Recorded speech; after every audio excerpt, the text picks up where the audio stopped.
Hello, this is Shannon Kringen, Goddess Kringen, Seattle, and it is Sunday, February 6th, 2022.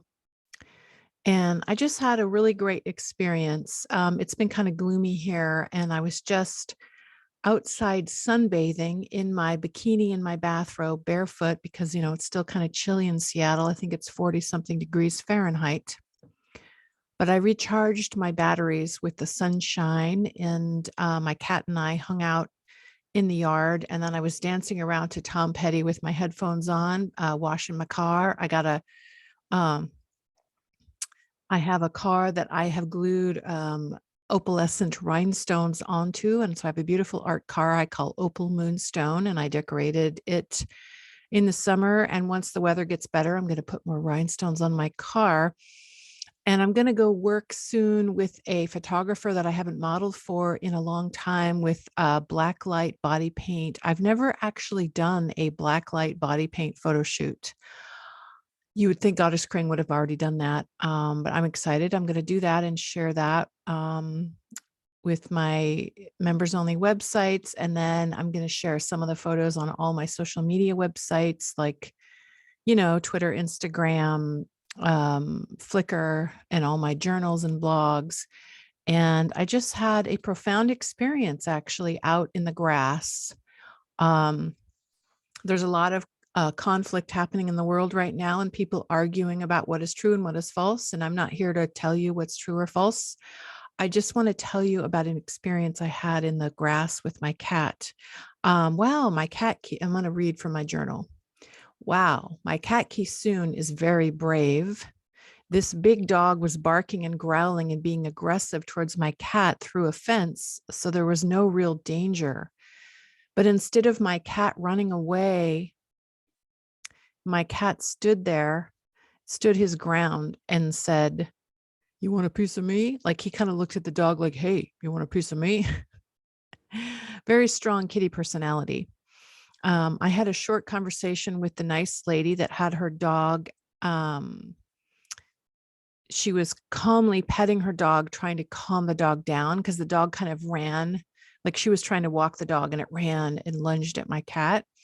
And so she was very politely trying to calm her dog down. And again, there was a fence between my cat and her dog. And so there was no danger to either animal, fighting or whatever. So her and and she was petting her dog, trying to calm the dog down. She's like, "I'm trying to get my dog to like get used to cats and be more, peaceful around cats and friendly."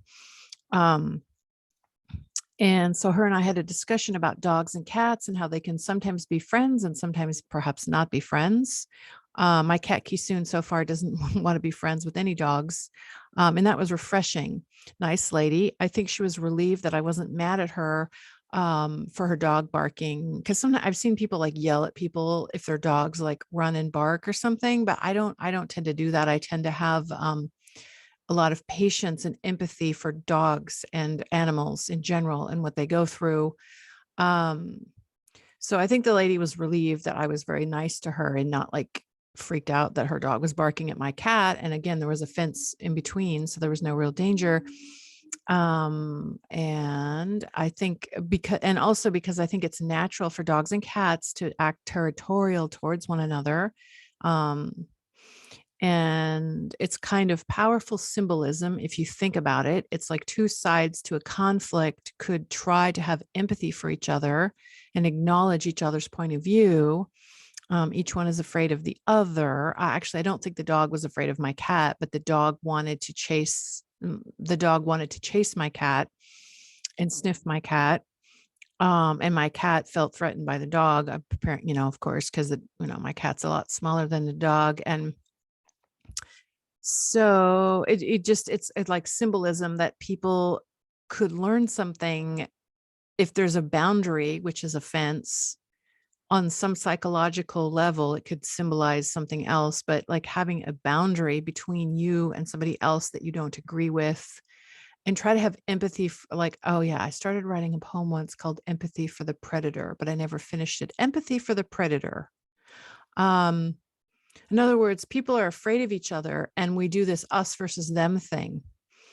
whether it's different countries or people or places or things, and we go us versus them. These are the good people and these are the bad people, or these are the people that are a threat and these are the people that are smarter, or whatever it is, which leads to stereotyping and prejudice and all kinds of things. And so I'm thinking, empathy. I mean, there are probably some psychopaths and sociopaths in the world that you can't reason with, but if you label everybody a psychopathic narcissist, I really don't think that's accurate.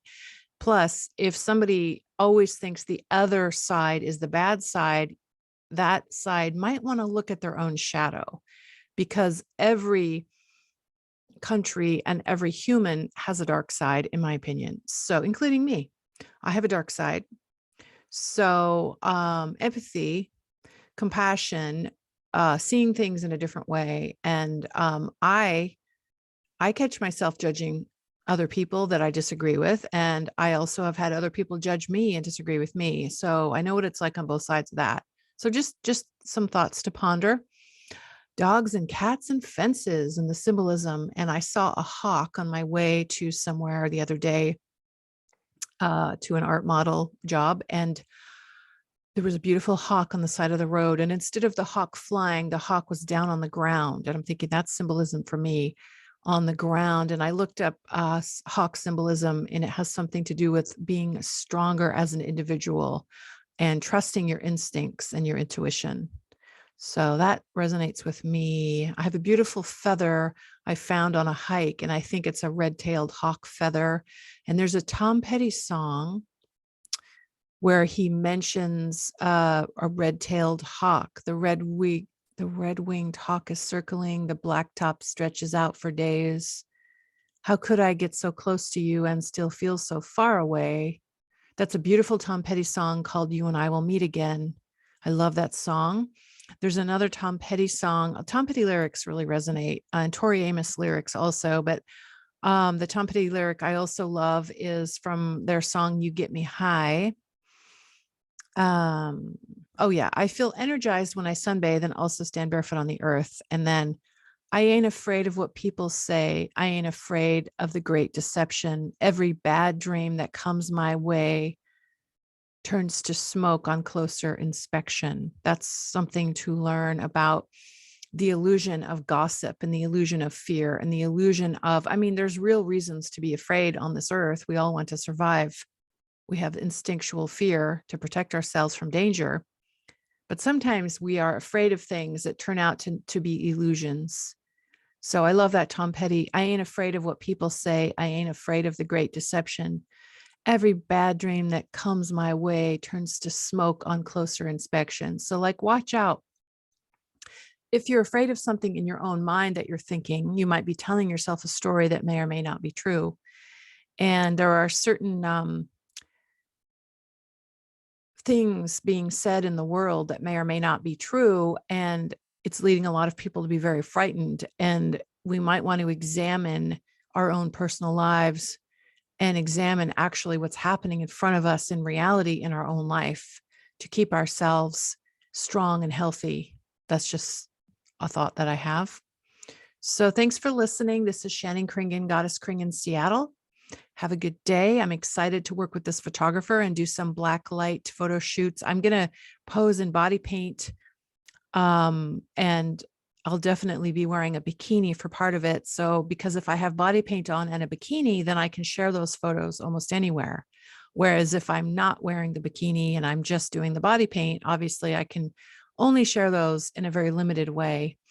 And also face, I can do, face paint and show blacklight photos of me with face paint on anywhere. So I'm excited to do the photo shoot and share them with you. Have a good day, everyone. Bye for now.